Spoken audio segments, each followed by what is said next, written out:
Hello everyone, this is CJNovo992 and today we're back for another brand new video, and we have maybe a bite-size type upload today as it's not going to be longer than our usual content, as again this was a win that was heavily expected against the level that we're up against, no disrespect to the opposition, but I guess expected wins and failing to deliver on that aspect's maybe been the downfall of the season, so you can really not take anything for granted. But what we wanted to see today was youngsters being given an opportunity. Check. We wanted to see us win, obviously, of course, was also a check. And we wanted to see a couple goals. Now, maybe it took longer than we wanted it to actually get there. But for me, if you take a step back and you look at it in the day, the goals scored qualifying for the next round and giving valuable, young, talented players the opportunity to play on the surface and show us what they've actually got in the locker. This, today, is a success.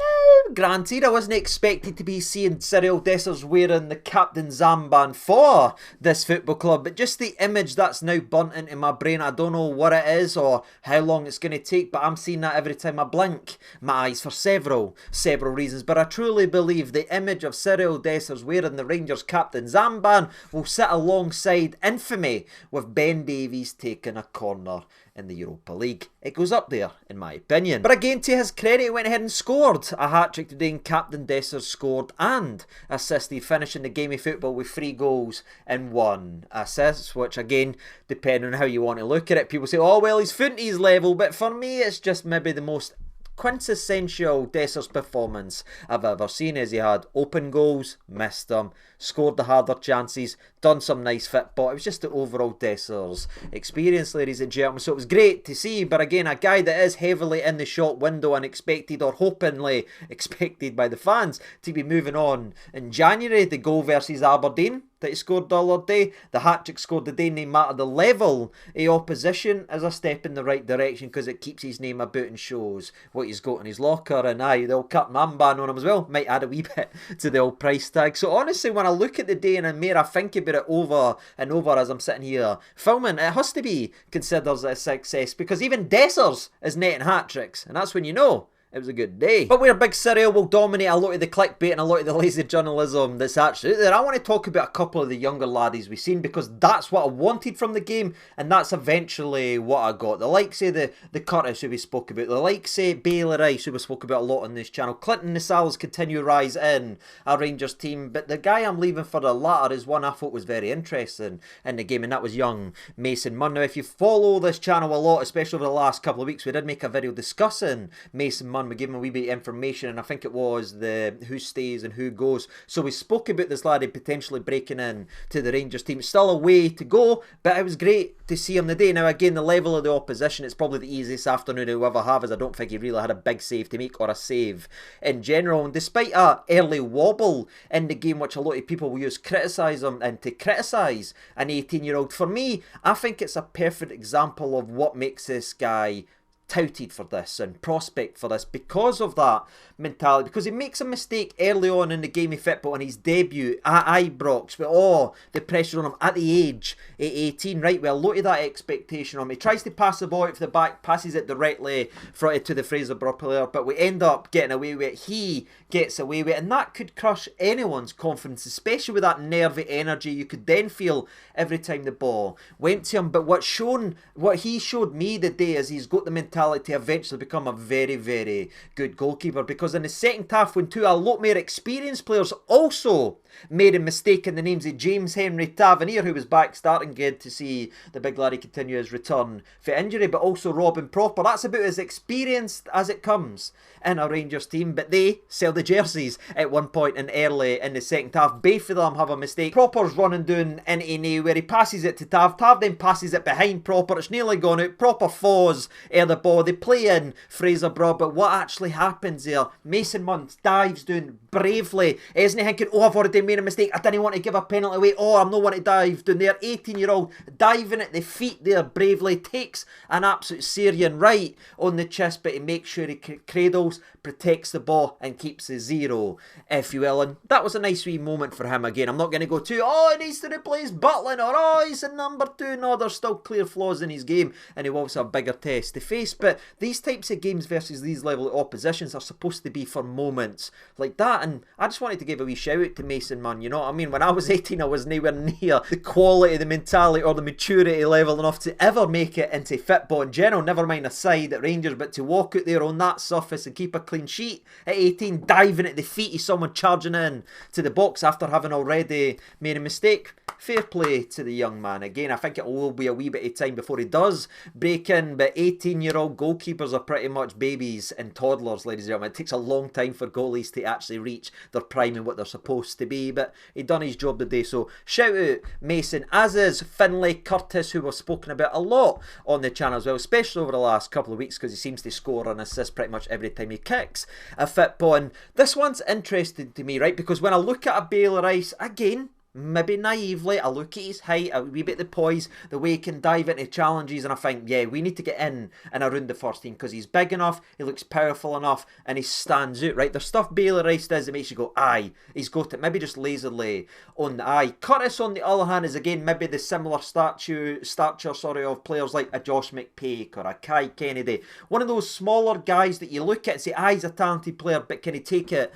to the next level? And again, we never got that answer today, but what we did get to see is how brave he is on the ball, and what I liked is the continued positions he found himself in, and again that braveness to have a shot each and every single time. And it wasn't just the fact that he was shot happy and willing to have a pop. Some of his passes today were absolutely outstanding. Now, he never got a start or that today, but you look at the impact he had when he came on to the game from even experienced players like say Diamande and all that was chipping in, or even the Barami who grabbed a couple of assists, to be fair to him. But you just saw Curtis coming in and injecting son, you know what I mean? He's young, he's hungry, couple through balls beautifully to Dessers. I think he did end up getting an assist for the 5th goal, which we'll speak about later on in the game recap. But just again, he's another guy there that went in, took his opportunity and shined, and he's one that I would like in and around the 18 because the season is gone. It's not going to do this or anything like that in terms of the league, right? We know where we are. What this season needs to be is the Bailey Rices, is the Finlay Curtis, is the Clinton Nsialas. That's where it needs to be, in my personal opinion, because the latter there just mentioned, Big Clinton continues to shine and continues to stand out, and that was a guy that we were told wasn't ready a couple of weeks ago before an injury crisis, before people started to drop out, and before we were forced to put this laddie in to the spotlight. We never heard of him. Oh, he's not doing this, or he's at the B team, or he's having worrying performances in the B team. Oh, he doesn't look like that. That's all nonsense. That's why I didn't ever look at B-level football when we look at players, because he's playing against folk that will never ever make it. You can never tell if a player's good enough until they play and take their moments. And unlike a Finlay Curtis, unfortunately for them, Clinton's had that experience. He's played versus Aberdeen, he's played versus St Johnstone, he's played versus Dundee. He's had the experience now. For me, he continues, just his stock continues to rise. As I thought he was great today. Again, the level of opposition, oh, but he's looking like an experienced campaigner. It's another game of football where Clinton makes less mistakes than Robin Proper. Let that sink in. It's got nothing to do with Fraserburgh or the level. It's just talking about doing the fundamentals, right? And he's really taken his opportunity, and that's why we sit here, that's why we moan, that's why we want to see young players played, because in a season full of darkness, frustration and being annoyed at so many players, our bright sparks have been these young laddies that's eventually been given the opportunity. So because it's working for Iggyman, because it's working for Jeff, because it's working even for Raskin, who's just turned 23, having missed pretty much the last 2 years since he was 21 because of massive injuries, right? You're looking at these guys continually getting better. That's where we want to build on. Well, there's a Bailey Rice there. There is younger laddies there. Let's continue to see them in and around the starting 11. Even the likes of Zach Lovelace, who was one that was supposed to be picked last year and a year and a bit ago away, sorry, I think it was against St Johnstone, or was it against Dundee? Sorry, I'm miffing it, but he was picked ahead of Ross McCasuland, but injuries chopped him down, and unfortunately injuries has followed him since that. But he's back fit now. He showed some glimpses. He's direct, he's powerful, he's got an eye for goal. That's just what I want to see. Not just in cup games versus Fraserburgh where it's almost a foregone conclusion. I want to see this manager be brave enough to trust them now when we play the level of the opposition we've got left in Scottish football. I'm not saying in European game, I'll play all the youngsters versus Man United. Let's stay here on planet Earth. But I'm talking about some of the teams that we play, especially at Ibrox. There is zero excuse not to give these young players a chance, because the young players that's been given a chance previously that we've already mentioned have all shown maybe more than the experienced players on massive wages. But over the next couple of minutes, we're going to do the game recap. We're going to speak about a couple of incidents, not as deep as we normally do on this channel, but a couple of other players that need to be mentioned, because again, the start was a little bit weird, especially when Barami had dropped into the 10 position, played a wonderful ball out to Ross McCasuland, who fired one across the middle. It's there for the tap-in for CD number 9, but CD number 9's shot actually went back to McCasuland. McCasuland sweated it across. Dessers with the open goals hit it. It's actually crossed back, and McCasuland actually headed it. That's how bad the finish was, and that is a Dessler's experience, you know. I mean, the goal versus Aberdeen when there's zero pressure on him, the game's already won. Absolutely phenomenal. But in this game, just to start it off, he's already had a major miss. And I'm laughing and I'm joking because we've went ahead and won the game and he scored a hat-trick and it was against Fraserburgh, etc, etc. But the sad reality of Cyril Dessers' career, as likeable as he is and as nice as he is, that chance that he missed early on in the game, he's missed. Versus Dundee, he's missed. Versus St Mirren, he's missed. Versus St Johnstone, he's missed. Versus Hibs, and points in games we've flung them away and lost because we didn't get what we ended up getting the rest of the half. So that's something to remember as well, despite the pandemonium of the hat-trick. The big moment in the first 5-10 minutes of this game was missed. And that's what he's shown in his career so far. But despite completely contradicting everything I've just said, it was Cyril Dessers that eventually did go on to open the scoreline. After having another half chance where the ball's played to him, he just hesitates too much, ends up going out for another corner. Corner in the 27th minute comes in from James Henry, drops it right on a diamond. It's not the cleanest effort for Cyril Dessers. I think it just hits so firm almost sometimes as a striker. You need that. Ends up bobbling in to the back of it. Not the cleanest finish for CD number 9, but a goal's a goal, and it does set us on our way. But I think I did make enough of a point of how blatant the open goal miss was and how many we've constantly seen so far that it doesn't make up for what eventually happens, because it's no happened over the last year and a bit of his Rangers career. But it did today, which was very, very nice. It'll be a great moment for him, and obviously for James Henry as well, getting back with the assist, and for us as a fan base, because I thought we had broke the record, or broke the embarrassing streak from scoring directly from a corner versus Celtic. Remember when Proper put it into the back and I thought, oh thank God we're away from it, but no, it actually took us to this game right here. Over 200 corners since we scored directly from a corner. The reason Propers didn't count is because Raskin headed it, it was saved, then it fell to Proper. But this is your first corner we've scored directly from a set piece for over 200 attempts.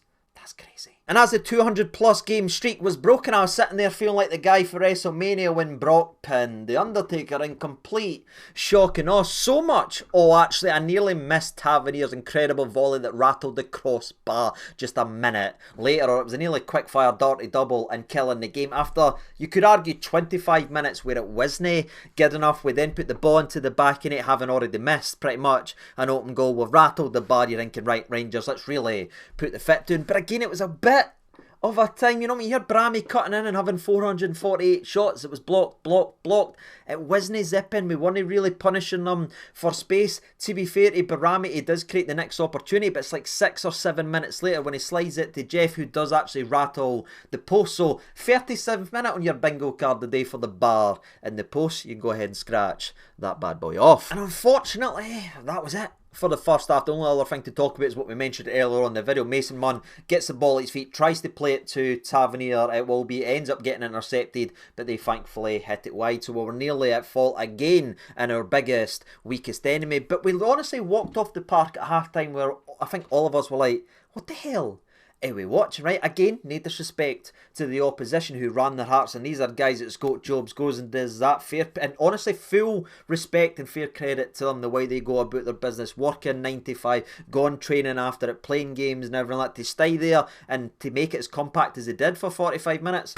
Full credit to them, but I'm always going to look at it from a Rangers perspective and almost disrespectfully towards them, because we should be better than that. It should be rampant. We should be creating spaces. We should be tearing it to shreds. But we never really had that individual inspiration that you probably should when you've got the likes of Diamande, Tavernier, Dessers and Barami all on the park at the exact same time. It was just really, really lacking. And it goes back to show the second we take an Eggman out, we take a Danilo out when they're playing with Eggman, we have no go Hadji, the creativity reverts back to maybe the frustration before Hadji came back for the Shadow Realm, before Eggman had burst onto the scene. And that's where my problems do go back to Clement. I'm delighted he's playing, and I'm not turning this into a Clement thing, but after that first 45 minutes I went, we've not really got a structure or a style of play. You know what I mean? I watched Bournemouth the other day, I think it was yesterday. They've not got any strikers, they've got 4 wingers playing, right? But they've got a certain structure and a certain style of play that no matter who comes in,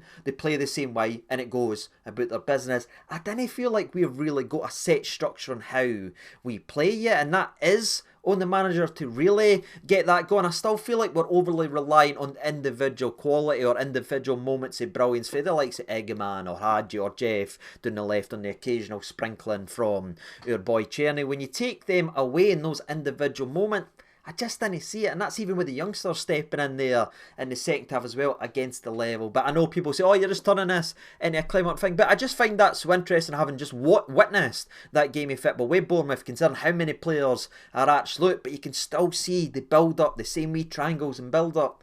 I just didn't see it in a Rangers team, and that's what was going around in my head in the first 45 minutes, where we went in at half-time only 1-0 up versus the Highland League side. But thankfully we didn't have to wait too long in the second half to really wrap this game up and stop any really uncomfortable conversations that need to be had. In the 51st minute, the ball gets pung in to Tavernier, wee beautiful back heel. It goes to Barami, who just edges it out to Clinton Nsiala. Now I thought, oh, it's gone to Jeff, right? And then I see Big Clinton come out and go, oh no, big man, watch the double Zs, this one's gone to outer space. But he just keeps it low, strikes it beautifully. Yes, it takes a deflection, but it's in the back of net. And again, that's a goal and an assist for Clinton in his last 2 games. One of them obviously the day versus Fraserburgh, but the other assist being versus Aberdeen. That's just adding to that confidence, and a confidence player just shines and can play above his station. It does the world of good for these younger lads. So I was absolutely delighted he's burst the ball into the back of net as his stock just continues to rise. And again, sorry for stressing this point again, we were told for weeks and months of the season he wasn't anywhere near it right now. Oh, he's doing this in the B team or mistakes in the B team. Now he's came up to the first team looking better than the guys who spent fortunes to bring in. So it just shows you what these young players can actually do when they're given an opportunity. So let's just keep giving younger players an opportunity. I know I'm maybe mentioning the same point here and there again, but it's so clear as day what needs to happen. Whether it does remains to be seen. But again, Mason Munn, to give him full credit, after that goal, has his moment where he gets in there, takes a full stud in the chest. It's not a red card, and I feel the player's just gone for it. It's an honest challenge for an honest player, and Munn's brave, gets down there what goalie should do. That's why they're all mental. Goalies freak me out, and they always have, no matter what team I've ever played with, all the way through the crap levels I ever played at. Every goalie just scared me because they looked like they would all eat chalk and headbutt the goalpost if you asked. Just to stand there, just get balls smacked at your face constantly, dive at the feet of players all the time is mental, ladies and gentlemen. But what I like about Munn is he's got that wee bit of madness in him, because that's very, very brave. And before he does go down and end up needing to be looked at, you do see he cradles the ball and makes sure the ball is away first before he goes down, which is obviously very, very important as well. So aye, that was a big moment for Munn. If he doesn't gamble there, if he's worrying about his early mistake, that could be 2-1, that could be a red card, that could be a penalty, and it could be a very uncomfortable conversation. But thankfully, Munn says nana. But based on a lot of what happened in the first half, a guy that had a lot of missing posters put out around Govan for the first 45 minutes of this game because they were worried about where the hell he was. Mr. Barami had already grabbed the assist for the Clinton goal, and he goes ahead and grabs another one as he plays a wonderful ball in that, yes, does maybe luckily fall to Dessers, but it's a brilliant wee swivel, sells the defender down the river and then tucks it away for his left. And you look at things like that close control, just the calmness that he occasionally shows, and sometimes he is too calm. You say, there's son right there, no matter the opposition, the skill to bring that down on the half-time, you're like, but then you remember everything else and be like, yeah, I'm not getting tricked. It's a wonderful goal for Dessers. He's obviously got that occasionally in his locker, and it is the second assist of the game for Barami, who did have an iffy day, but he's impacting the scoreline, which I'm a creative player That's the day. And it was around about this time we made the triple substitution. The likes of Baylor Rice and Curtis and even Ridvan Yilmaz came out of the pack, and I'm like, yeah, here we go. This is what I want to see, because we all speak about Lennon Miller and the excitement of Lennon Miller, but again, Lennon Miller and Baylor Rice were coming through at the same time. The one that was talked up more is Baylor Rice. That's not me rewriting history or anything like that, but what you've seen is we went and got Baylor Rice, or we believed in Baylor Rice, but he's not been given any game time, so he stayed here. Lennon Miller, game after game after game after game after game after game, he's just got better and better and get better because of that development that you're already seeing. Eggman taking massive strides, Clinton making massive strides, Jeffrey making massive strides. You give these young talented players the opportunity to play, they get better, and I like Big Bailey, you know what I mean? He had two attempts at goal, one of them forced a good save, the other one just a gorgeous strike with a left foot running on it, but he's got a bit of the stature and he does look like he could potentially be son, especially, no disrespect, into a midfield that I felt like Diamande has been like a paper bag blowing in the wind, especially in some of these away days. I know Bailey's a young lad and he's still rash and everything like that, but he's got a wee bit of sun, he puts himself about, and for me, 5-10 minutes here, 15 minutes here, now as we progress as the season goes on, there's no reason to keep doing it. I keep building this guy up, because that could build a better Rangers, and that's what we need. A stronger, fitter, more athletic Rangers side, instead of most of our players sitting there on the old injury list. And what I absolutely love is all the youngsters were involved in the Nsiala, to Bailey, to Curtis. Wonderful few ball to our boy Cyril Dessers. Dessers blindly crosses it right into the mixer now.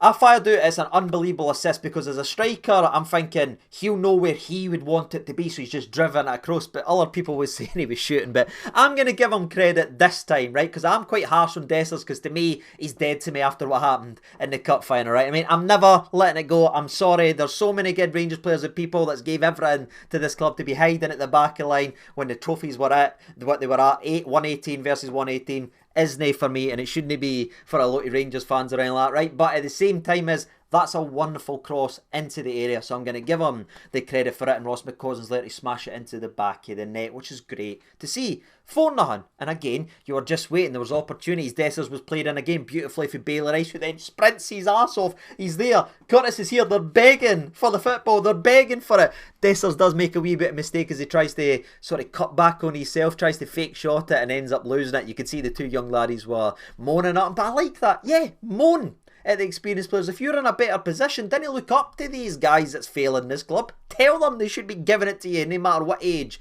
you actually are on the park. If you're wide open, just get the football. And I like that. The two of them are like, this is what the hell's going on. Yes, that's what I need. The mentality we need. We don't need people being spooked that, oh, I'm playing with Dessers, he's a Nigerian international. Oh, we're playing with Tavernier. Nah, if you're in the right position and they make mistakes, call them out, because if you were making the mistakes, they would.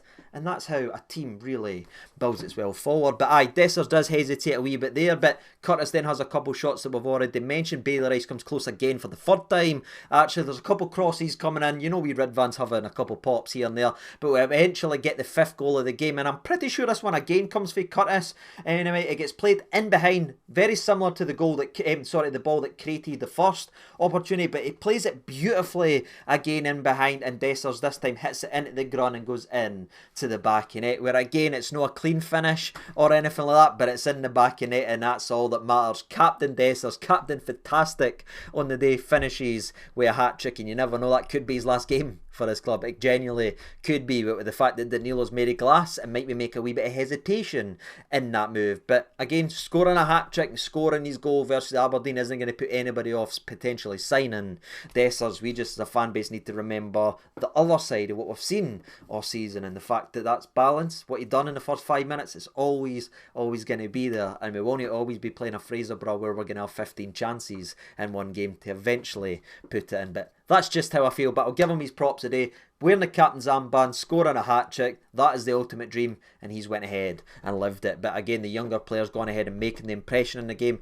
is what I wanted to see. They all came through scot-free, none of them hurt their chances to potentially play for his club, so that's where my excitement is, ladies and gentlemen. That's what I want to see, a young, hungry Rangers team filled with players that are appreciative of being given the opportunity and realise what a massive honour it is to play for Rangers. What about you? Let me know your thoughts and opinions down there in the old comment section below. Tougher faces to come obviously, but you've got to turn up and do your job. We've not done it a lot this season. We've done it today. 5 goals, clean sheet, players given valuable game time, no injuries. I'm a happy guy. And until then, I've been Sage992. Thank you so much for watching. I will see you on Wednesday for the big preview versus Manchester United. Looking forward to that. Watched them a lot over the last couple of months to get prepared for that video. So hopefully I'll see a lot of you there. But until then, thank you so much for watching. Have a great night if you're watching the playoffs and everything like that. Until next time, and bye.